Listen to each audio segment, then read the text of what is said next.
Mais faites-le taire! Et Laurent Bazin est toujours notre invité dans ce studio face à Willy Rovelli pour Faites le Taire. Salut Willy. Bonjour Julie, bonjour joli Jean-Marc, Ah oui, vous êtes venu travailler ce matin, c'est gentil. Et bonjour Laurent Bazin. Bonjour Willy. Alors Laurent, vous venez ce matin pour un livre, Le bal des dézingueurs, ce que les politiques disent vraiment les micros fermés. Ce qui est plus intéressant que si vous aviez fait un livre sur ce que disent vraiment les animateurs radio, les micros fermés.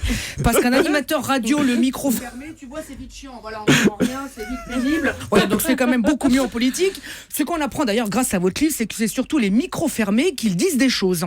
En fait, il vous dit, je vais te dire un truc, mais tu me promets que tu ne vas pas le dire, alors qu'ils savent très bien que ce qu'ils vous ont dit, eh bien, qu'ils vous ont demandé de ne pas le dire, eh bien, vous allez le dire quand même. C'est exactement ça. Et même ils veulent voilà, qu'on le dise. c'est ça, c'est-à-dire que c'est vraiment, ils sont tordus. Ça serait quand même plus simple de vous dire, voilà, je vais te dire un truc et tu vas le dire, plutôt que de vous dire, tu vas dire ce que je t'ai dit sans dire que je te l'ai vraiment dit. Mais comme là, vous avez tout dit, bah, ils vont plus rien vous dire. Voilà, bah, ça c'est malin. En plus, c'est dommage quand même de vous en priver, ceci dit, parce que j'ai ouï dire que votre livre se vendait pas mal. Vous avez lancé une 3e impression. Dis donc, il en a vendu 3, Thomas. C'est bien, bravo. N'empêche, Laurent, vous êtes gonflé quand même. Nous aussi, on pourrait vous dézinguer. Vous vous faites inviter à bouffer gratos par des politiques et après, vous les critiquez. L'autre, il se croit un dîner presque parfait, tu sais. Je suis sûr que comme à l'émission, vous êtes enfermé dans les toilettes du restaurant. Oui, alors Jean-Pierre Raffarin mange comme un goret. Je donne un 5. Voilà. Ceci dit, on apprend des trucs marrants, comme par exemple Ségolène Royal qui aime bien recevoir à déjeuner au ministère avec des filets de poisson mariné. Ségolène reçoit avec du poisson mariné, alors qu'Angela Merkel, elle, c'est directement en thon qu'elle reçoit. Hein. Angela, qui d'après vous surnomme Sarkozy de Funès.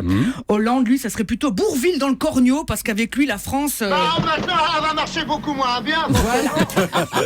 Martine Aubry, on l'apprend dans votre livre, qui surnomme d'ailleurs François Hollande couille molle. Oui. Voilà, mais ça, on ne sait pas dans votre livre, c'est Julie Gaillet aussi le surnomme pareil, non ça, non. Ah, ça c'est Non, pas. On merci déjeune pas beaucoup. avec Julie Ne Gaillet. répondez pas à ces conneries, c'est pas bien grave. Pardon. D'ailleurs, vous dites qu'Hollande aime bien recevoir des journalistes à déjeuner. Il paraît qu'au cours de déjeuner, vous lui posez plein de questions et lui vous en pose qu'une seule. Est-ce que je peux finir votre assiette ? Parce qu'il faut dire qu'en 4 ans, la seule courbe qu'il a réussi à inverser, c'est quand même celle de son poids, on peut le dire, Laurent. S'il doit faire comme tous les Français à serrer la ceinture, il va mourir asphyxié, le pauvre. Bref, en tout cas, ceci dit, Laurent, moi aussi, je vais vous dire franchement, ça m'arrive aussi, pour le bien de cette émission, bien sûr, de déjeuner avec des animateurs pour apprendre des trucs. L'autre jour, je suis allé au Quick avec Vincent Cerruti, vous savez, le présentateur du loto. Et ben, il m'a dit en off que le 11 un jour sortirait. Mais chut. Alors Laurent, Thomas l'a dit, vous présentez aussi le 5 à 7 sur iTélé. 5 à 7, coquin. Hein.